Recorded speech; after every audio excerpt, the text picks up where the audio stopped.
This is the Education Exchange with Paul Peterson. I am the director of the program on education policy and governance at Harvard University. Thank you for joining us. I have a story to tell today about advanced placement tests. A couple of weeks ago, I wrote an essay for Education Next entitled The Dumbing Down of Advanced Placement Tests. In response, the senior vice president at the College Board, the nonprofit that administers the test, accused me in the columns of Education Next of lying. This is entirely false, said Trevor Packer.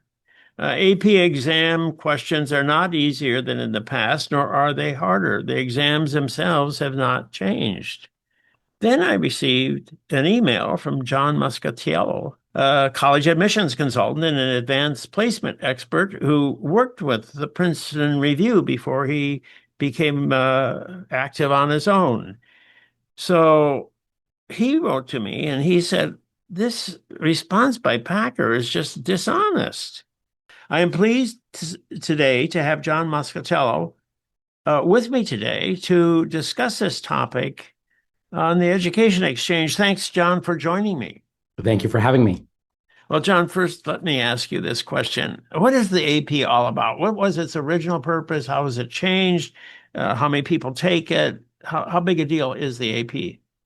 The AP program has become a huge deal. So it started in the 1950s as a way to connect the advanced work that high school students were doing with undergraduate work. It was a few elite colleges and schools, and it was meant for, in the words of one of the early founders of the program, the AP program is predicated on the assumption that not all students are created equal, right? It was meant as an elite and maybe even elitist program to allow high school students to take exams in high school that would earn them credit in college.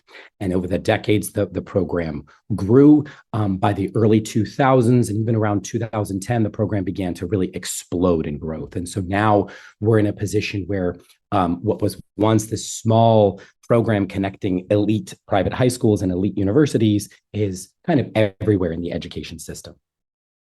Well, John, that's all fascinating, but has the advanced placement test been dumbed down then in the process? So I think the short answer is yes. The more precise scholarly definition is that the exams are measurably less rigorous than they once were. And that's been my interest. That's why I reached out to you when I saw this kerfuffle online. And I was just shell-shocked by Trevor Packer's claim that the exams have not changed. They've changed in hundreds of ways, almost all of which makes the exams easier. And in a way, when we think of that historical context, there's almost no way you can go from a few thousand exams a year to 6.2 million exams per year for more than 3 million students without there being some sort of watering down of rigor. Well, I just love one passage in a paper you shared with me, which is taken from Shakespeare, King Lear, and the passage, I'm not a Shakespeare actor, I confess, but let me just quote a couple lines here. Through tattered clothes, small vices do appear. Riches in furred gowns hide all, plate sin with gold. Now, that's a very contemporary passage. That's a passage for our time. This is about billionaires and trillionaires and ordinary people. It is the affordability question we talk about every day. Now, do we have questions like that on the advanced placement test today? So, no. The passage you're reading from is from the very AP English languages exam I took as a junior in high school in the year 2000. So you have to imagine me, 17 years old, hunched over a piece of paper, having to arm wrestle that passage from King Lear to figure out what does it mean to plate sin with gold, and what does the prompt was about the relationship between wealth and justice. Today's prompts are about selfies. They're about the word overrated. They're about perfectionism. They have the advantage of being relevant. Maybe they reflect shift in college work. Maybe people are spending less time on Shakespeare and more time on selfies. But there is, in that gap between the year 2000 when I took the exam And the exam today, no, they would never put a question like that on today's exam. Well, here you have a quote from a question that was asked in 2025. It was a tennis player saying that she has been I can't even pronounce this word, prioritizing, trying to live in the moment and enjoy the journey. And students are asked to say whether that's a valid viewpoint or not. Is that comparable to the King Lear quote I just gave you? So I think obviously not, right? I mean, you don't need to be an expert in tests. I've spent the last 24 years helping students on tests. I've never kind of left this world of tests. You don't need that kind of expertise to see that. It's a plain difference. What and my research has consistently uncovered is as we get more scholarly and we get more precise about this, we can see the passages are newer, the sentences are shorter, the words are simpler, the ideas are simpler. If there are 650,000 kids in America who take this AP English language exam every year. 650,000. It's the number one AP exam in the program, and the shift in our culture in schools, the culture at large, and these tests. Maybe the shift in culture is perfectly reflected in the tests, right? You couldn't give this the old King Lear prompt, and you have this thing that I think is measurably easier. One other example I'd put on X, formerly Twitter, was comparing the 2001 prompt to the 2024 prompt. Both are about photography. One is 350 words from Susan Sontag about the epistemology of like the study of human knowledge and how photography threatens our memory, and versus a quote from the New York Times about selfies. And so that's kind of what we're living in is that we've assumed that advanced placement has been immune to these kinds of changes, this decline in rigor, but actually it's a perfect picture of it. Well, of course, these are anecdotes, and will be accused of cherry picking. But you also show a graph in the paper you shared with me that shows where the reading level of a passage is on the Fleisch-Kincaid scale. Can you tell our listeners what the Fleisch-Kincaid scale is? Yeah, so there's about 7 of these different ones. Fleisch-Kincaid is one. Lexile levels is a really common one. That's one the College Board uses. And the goal of these readability metrics is to measure how much easier to read a passage is. So it looks at things like sentence length and number of syllables per word. More sophisticated models will account for that kind of language complexity. But you're right. This could all just be anecdotes, and King Lear versus a tennis player's quote can miss the actual measurable decline. So the readability metrics show us how difficult the passages are. So this measure you show dropped by 2 grade point levels, from about a sophomore college level back in 2000 down to about high school level, 11th grade or 12th grade high school level in 2025. So do you take that as a pretty good indicator of the seriousness of the decline? Yeah, and actually, I think that when you smooth out the averages, it's actually about 4 grade levels dropped. So anecdotally, you can look at a prompt, and these are, by the way, what we're measuring here is not the prompt's readability, but the stimulus reading passages. So in a lot of AP exams, especially in history or in English, you're given passages that you have to respond to with no preparation. Like, here's an excerpt from a letter from Jonathan Swift in which he is torturing you with 45 word long sentences and every other word's capitalized. And these words come from Latin and Greek. That's something that could have appeared 20, 25 years ago. Today's passages tend to come from newspapers, shorter sentences, shorter words. So that drop is not just, oh, wow, I can look at these different passages anecdotally and see the difference. No, it's measurable, it's consistent, and we are now multiple grade levels lower with these simple informational passages. They're more like the kind of common core articles and texts that kids digest in high school than these really difficult passages from your Miltons, your Shakespeare's, your Jonathan Swift's, or even just a dense early 20th century writer. Those passages are mostly gone on these tests. Well, so the AP says you pass the exam if you get a 3 on a 5-point scale. So if you get a 1 or a 2, you don't pass. If you get a 3, 4, 5, you do pass. And what I've shown is that even in the last 5 years, on the most popular exams, on average, the percentage passing rates jumped from 50% to 70%. That's a 20 percentage point change. Is there any way of explaining how that could happen if they weren't making the tests easier? So the way that Trevor Packer attempts to explain it in the article is by saying, well, we did this new methodology, the evidence-based scoring system, and we found that, some exams went up and some exams went down. That's actually also misleading, right? 14 of the exams have been recalibrated on this metric, and they've all gone up. The ones that he says, there are some exams, these pass rates have gone down, quote unquote, by 1 to 2 points, but they have moved as many exams as they could firmly into this pass rate of 60 to 80%. In theory, there could be a planet in which it's true that readjusting the scoring just so happened to move 800,000 to 1 million exams every year into passing territory without a decline in rigor, without any kind of dumbing down. On this planet, they're easier.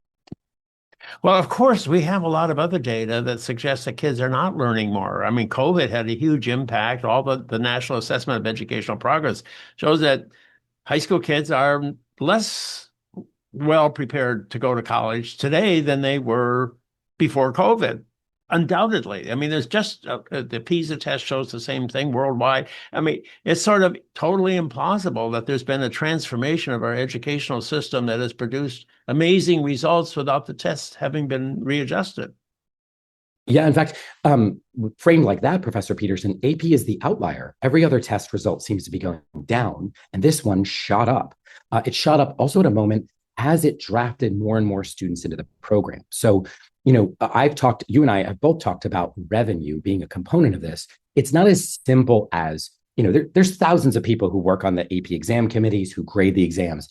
They didn't just sit around one day and say, hey, how do we get money out of this? But it's become a $500 million revenue stream for the College Board. Every student who takes the exam, that's $99 an exam now. Very many states will sponsor this. This is tens of millions of dollars a year in public money. So, the program has gotten huge and scores are going down. There are critiques of the College Board. Why are so many kids failing AP exams? And now we're in a moment when the scores have shot up against all of these trends, against both the post-COVID decline and the surging growth of the program. Because I think all of us who have interacted with the AP program can imagine that, adding more and more students, they got all the really smart kids into the program early. So what they're doing is expanding out to as many class sections as they can fit into a school. So it's an extraordinary exception. Well, John, let me ask you exactly how they make it an easier test. You had in the paper you shared with me a list of different ways that you could make a test more accessible, simpler, and so forth. And we've talked about some of them, but there's several techniques that they have been using. What are some of those techniques? Yeah, and again, some of them quite intentional, like the score inflation that we're talking about, this recalibration. That's one of the obvious ones, and some are more subtle. My argument is every aspect of the program has become easier. So you can start with the curricular standards. There's about 40 AP exams. They all have these course and exam descriptions, booklets that tell teachers, here's what you should do in your class. Here's what's on the test. Those standards have been reduced in terms of their content. They've rolled out new AP courses that are simpler. AP Computer Science Principles is a simpler, and the words of the College Board, a gentler introduction to computer science. So you have reduced standards, simpler exams, and then you can go through the exams chronologically. The multiple choice questions, they no longer have a guessing penalty. That could be a defensible choice, psychometrically. Maybe guessing penalties don't really test anything. You go from 5 choices to 4 choices on multiple choice. That doesn't necessarily mean it's easier. The passages in multiple choice get simpler. There's more scaffolding, more formula sheets, more calculators. Well, that alone doesn't prove that it's simpler. but you keep going, you keep stacking it on one by one. The free response questions have more, they're easier questions. They cover broader periods. They're graded on simpler rubrics with simpler, scores at the end. So from the beginning of the course design to the final scoring at the end, every single part of the course and test less content with more time, fewer constraints, more supports, and easier, more generous scoring. And so for me to read, the AP exams have not changed. They're neither easier nor harder. I mean, for Trevor Packer to say that he's been in charge of the program for a decade and a half, this is his work. He has presided over a program that is made hundreds of changes to make AP exams easier. So why? You've already said it is to make money and so on, but how about Common Core? Is that part of the story? So David Coleman, who is the CEO of the College Board, is the architect of Common Core. I think that's part of it. I think money, again, the one of the unusual good things about the AP program is that the exam committees that design the exams, the course development committees, the hundreds of thousands of teachers who grade the AP exams, it's just like layers and layers of all these committees of thousands of people. They again, they don't wake up one day and say, like, we're going to dumb these exams down this year. But they are, like me and like you, I've taught at the university level, high school, middle school. We're all navigating a changing world with our students. And we have to make choices about how many pages we think they can handle in the reading on the syllabus this week, about what counts as passing for my course. And those very people, the thousands and tens and thousands of us educators who've presided over a lowering of standards, have little by little done this. What do you do? And here's an example. There are more than 500,000 kids in America who take the AP US History exam. I have read AP US History responses from students, high school students, that talked about how the Great Depression caused the Civil War. Now, when half of the students are at that level, literally half of the people taking AP exams can't write more than a paragraph or two in response to these prompts, or can't make an argument that's valid. Do you try to find the best you can and try to distinguish it so you make a nice curve? Or do you just keep failing 250,000 kids on the exam? And I think the College Board made the choice to stop failing 50% of kids and fail 30%. So there's a lot more to say there, but I think it's the confluence of these factors. There's financial incentives. There's committees of people like me who are well-intentioned and have to adapt with the times, and no particular incentive for anyone to hold on to rigor. So here's a question I have for you. Okay, maybe it's got to happen. Maybe it was inevitable. Maybe it's a reflection of our times. Maybe it is an effort to reach out to a broader segment of the population. Maybe it is to make sure that the AP survives this whole thing, because maybe the AP does a lot of good things, and so maybe it's got to change in order to continue to do that. But why do you have to lie about it? What is the reason why Mr. Packer feels a need to deny that it is changing when it's obviously changing, when all you have to do is open your eyes? Your lying eyes are telling you it's changing, and you're being told that's a lie. Why is that required? I don't know how to answer that. I don't know the motives of the College Board or what their strategy for communication was here. I think it puts them in a really difficult position if they have to admit the bar is lower, because the whole argument for advanced placement in the last 5 to 10 years has been, well, there's great inflation in colleges and there's great inflation in high schools.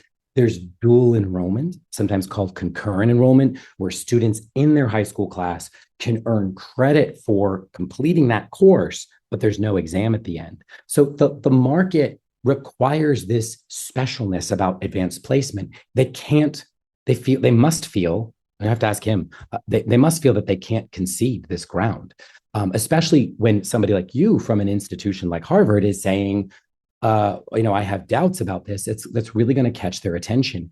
This is a story that if it blew up, if it really became a national discussion, could unravel a lot of credibility in the AP program. I mean, one other data point here that's critical is there's something like 30 states in America that have credit policies from their state institutions that guarantee credits for AP exams. So, pick a state of the union, maybe Oklahoma or wherever, probably has an agreement where if a student earns a 3 or higher on an AP exam, the public universities of that state must grant credit for those scores. That's a key. It's now baked into the law. It's baked into the system. So truly, so much is at stake. If the public discovered just how much AP exams have been simplified, it could be a big problem. Well, so that's a fascinating point. But maybe they don't quite say that it hasn't, eased a bit in its seriousness and its demanding qualities. But they say it wasn't intentional, it was an accident. Because I noticed there's a lot of emphasis on the word, we've never changed the test intentionally. Any changes happened by happenstance. Is that a convincing claim? I think there is. So again, the title of that article was AP exams are as rigorous as ever.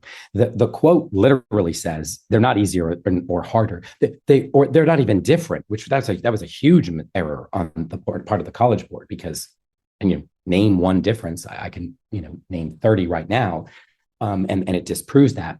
I think the intentional thing can work because, again, AP exams, it's really a community. AP teachers are great teachers. The professors who work on the committees are great. And at their best, the AP program, the AP at its best, the program is fantastic. I graduated from college a full year early. I was 20 years old when I graduated college because I had AP credits. So, I've loved the program for many years. And because the various committees separately make their decisions, the AP chemistry people are in kind of a different planet from the AP world history people, who are in their own world from the AP Spanish language people. And so separately, those committees can have all drifted. But the College Board is a centralized enough organization that they could have prevented this. So I think that this, we didn't mean it that way. Explanation could maybe work, or what they normally do is, again, wave around psychometrics, which nobody knows anything about, and then we have to say, well, there's the science. The science made me do it. The science made me raise the scores by 20%, or the science made me give away points very generously at the readings, or give newspaper articles instead of really challenging texts. Well, I do know that my own university, Harvard University, is now trying to do something to stop grade inflation. And I also know that there's been a steady increase in the number of A's given at Harvard, and the disappearance of the C, so that now if you give a B plus, students get extremely upset because that's almost equivalent to a failing grade as it's perceived by many students. So Harvard's saying, okay, we got to do something about it. But they would say also, well, we didn't, this all happened accidentally. I don't think Harvard's quite said that. They haven't said that publicly. But you do hear that talk. Somehow it's creeping. This stuff is creeping as if it's like a cat in the night. Okay. So how can this kind of thing happen and people not be aware of it? But I mean, if they're not doing anything to stop it, then they must be accepting it. Yeah, so the awareness thing is critical. So you have people like me who took AP exams 25 years ago, and I'm unusual because I kept sticking around AP exams all these years. Most people move on to a life beyond this, and then when their own children come through the system, they maybe discover how different things are today. So most people don't care about Flesch-Kincaid readability of passages on AP exams. That's one way that you deal with this. But what you're talking about is a cultural creep. The way that the something in the air changes and students feel different. The people who know this the best are veteran AP teachers, the people who taught me 25 years ago, who are still teaching and who can see the difference. One thing too is once you create a culture at Harvard or in the AP program where everyone gets an A or everyone gets a 4 or 5, then you and I become the fuddy-duddies who are saying, like, maybe not everyone should get an A. Maybe not everyone should graduate high school. Maybe not everyone should be in the AP program. And that starts to sound elitist or even racist to people. So what is a way of saying, no, I want everyone to have a fair shot at excellence, but excellence isn't attendance. Excellence isn't for everyone by definition. So, the real question that this would scare the College Board quite a lot is the AP program just too big? And the answer, of course, is yes. There's too many kids in the AP program who are not ready. They've not been given the skills. They don't live in a culture that can prepare them for it. And so they've accommodated it. I don't know how you fix when the culture, when the water all around you has changed, like it has at Harvard, where the expectations of students are different, parents, the activities of professors are different. There's new generations of educators coming in. How do you fix a culture? I'm not exactly sure. Well, we are searching for some standard, some measurement, some scale that isn't changing, that is constant, so that we can sort of, find something to stand on.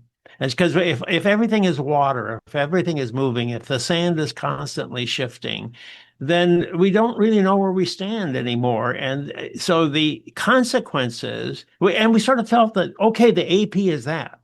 So the AP claims to be that. A lot of people sort of feel that that is what it is. So, okay, so it's of course true of the SAT too. The SAT, we haven't dug into that, but the SAT and the AP are supposed to be, at least we've got something to hang on to that gives us some assurance that we have standards left, and but maybe we don't.